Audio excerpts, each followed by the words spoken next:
Similar to the elementary symmetric functions are some other symmetric functions we're going to use called the homogeneous symmetric functions.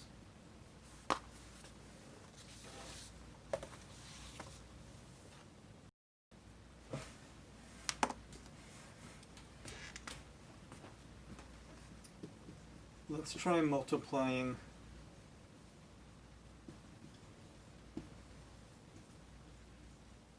the power series 1 over 1 minus x1z, 1 over 1 minus x2z,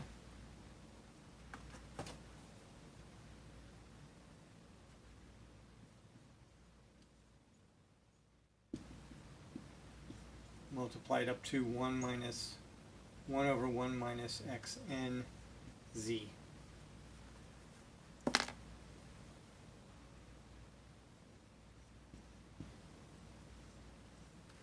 These are all power series in z whose coefficients are polynomials in x1 through xn.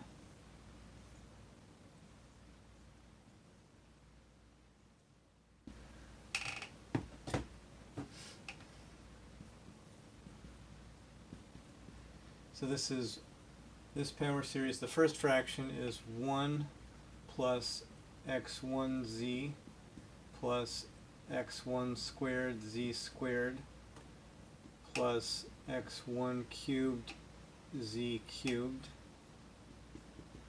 etc. The second one is 1 plus x2z plus x2 squared z squared plus x2 cubed z cubed, etc. And the last one is 1 plus xnz plus xn squared z squared plus xn cubed z cubed, etc. So we multiply all these power series and we get a constant term. Well, it's clear that if we don't want any z's, we have to take constant term times constant term times constant term, etc. We'll get 1. And then if we look at the coefficient of z, we could take a z and all ones, or we could take a 1 and the second z and all ones. We definitely want to avoid the higher powers of z if we want to get a total power of z to the first. So this coefficient is going to end up being x1 plus x2 summed up to xn. What if we look at the coefficient of z squared? Well, we can get z squared by taking a z squared and all ones, or a z and a z and all ones. So we could get x1 squared or x1 x2 or x1 x3 or x2 squared, x2 x3. So we either take a z squared from one of the factors or a z from two different factors. If we take it from a single factor, then its coefficient is going to be x something squared. If we take them from factor I and factor j, then the coefficient is going to be xi xj.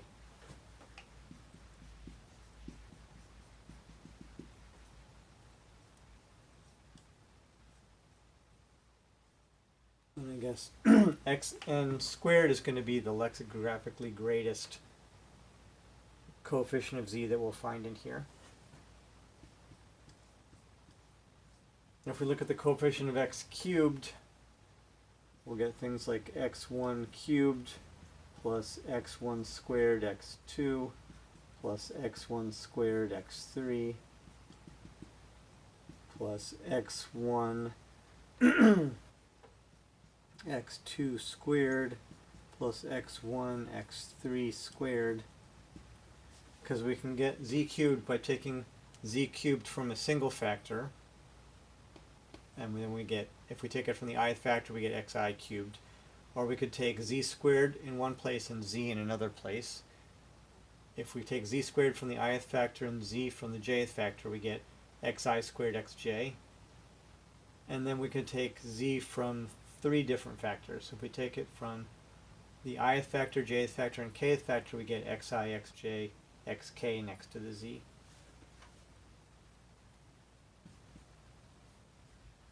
Things like x1, x2, x3.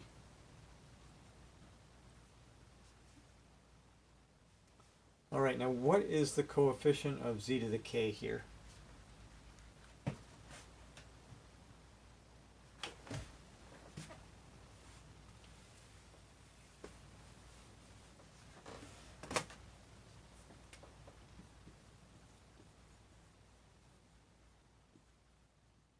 The coefficient of z to the k definitely is a sum of monomials in x that have degree k.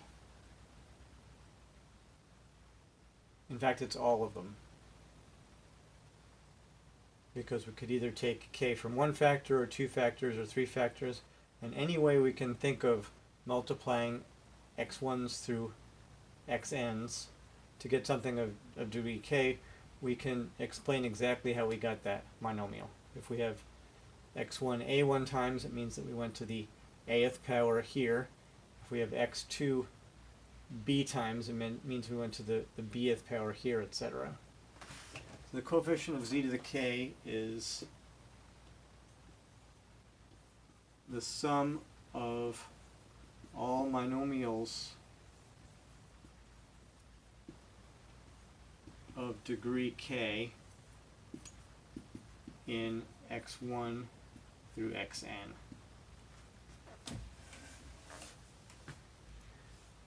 And this function, this sum of monomials, is called the kth homogeneous symmetric function.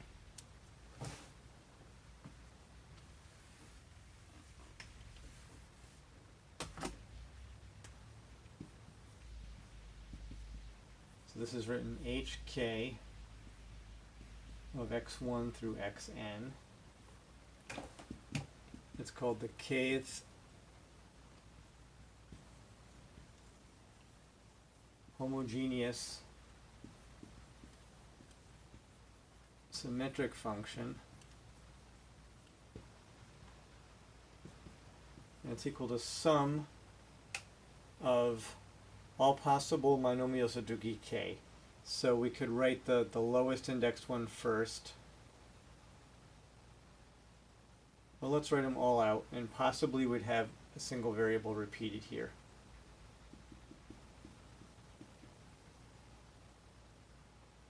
So it's a sum of all products of variables k at a time, where these indices don't have to be different.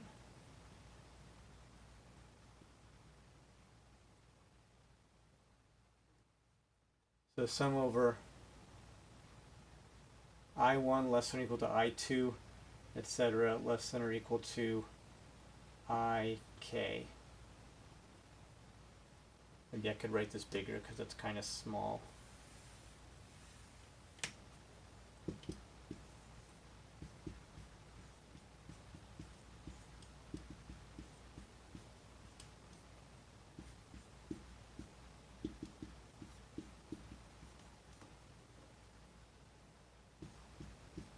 The first index is at least 1, of course, and the last one is at most n.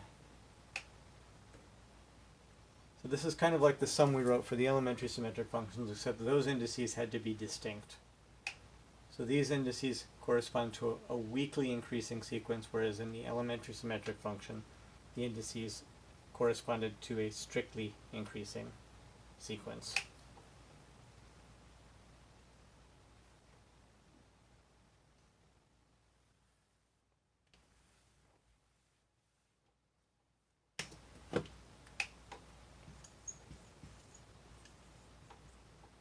Now let's set all of these variables equal to 1.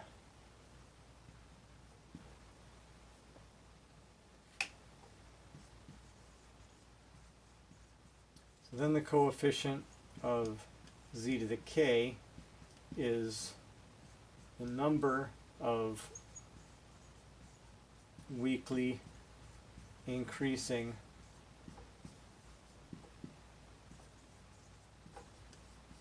sequences I1 less or equal to I2, etc., up to IN, I'm sorry, IK,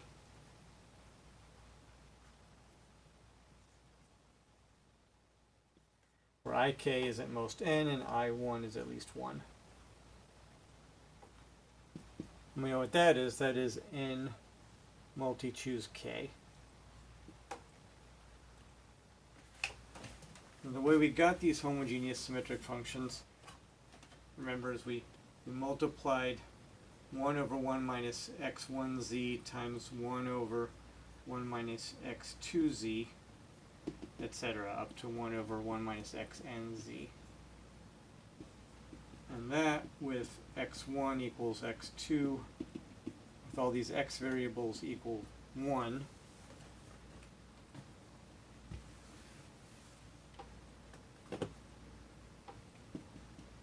is just 1 over 1 minus z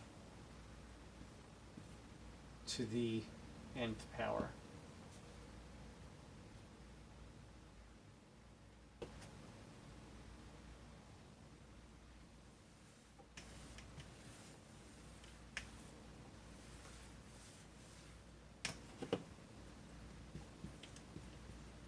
So 1 over 1 minus z is just 1 plus z squared plus z cubed, etc.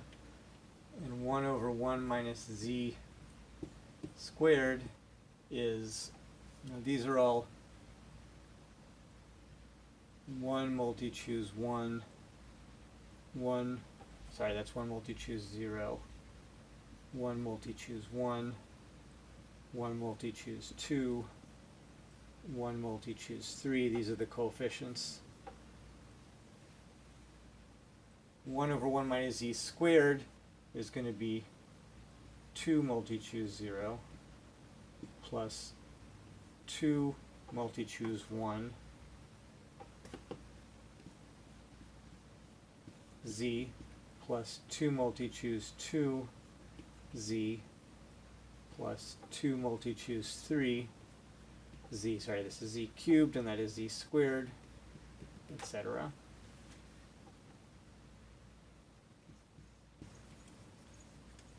In general, 1 over 1 minus z to the kth is a sum of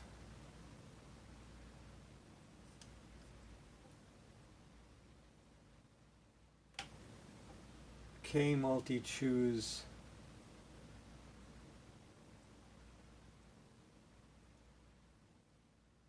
let me make this an n.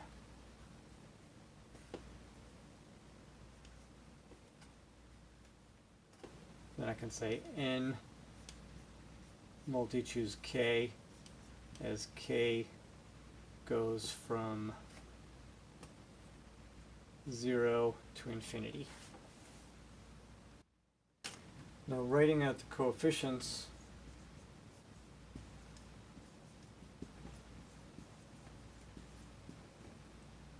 in a table,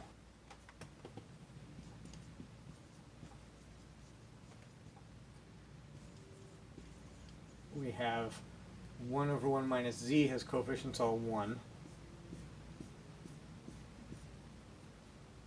1 over 1 minus z, the quantity squared, has coefficients 1. 2 multi-choose 1 is 2. 2 multi-choose 2 happens to be 3.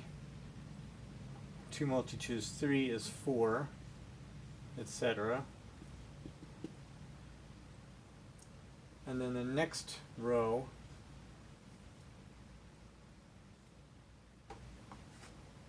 is 1, 3, 6, 10, 15, 21, 28. And because these coefficients are n choose k, we're getting that square version of Pascal's triangle again. So here, the first row is coefficients of 1 over 1 minus z. The second row is coefficients of 1 over 1 minus z squared. The third row is 1 over 1 minus z cubed. And that goes along with the interpretation of Pascal's triangle, the traditional version.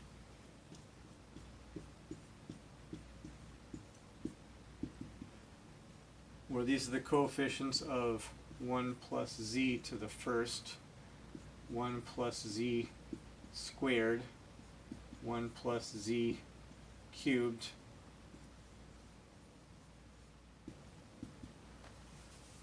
so this square version of Pascal's triangle, Pascal's square if you like, tells us the coefficient of these power series. Maybe I'll write this again a little bit neater.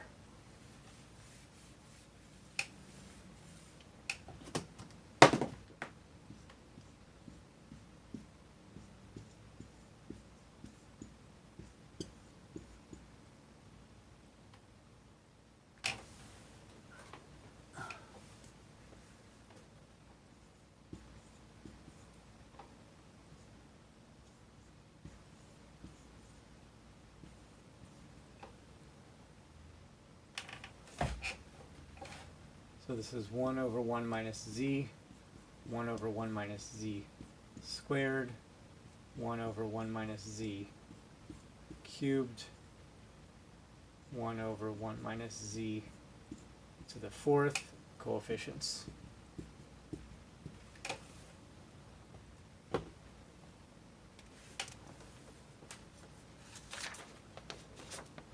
The end.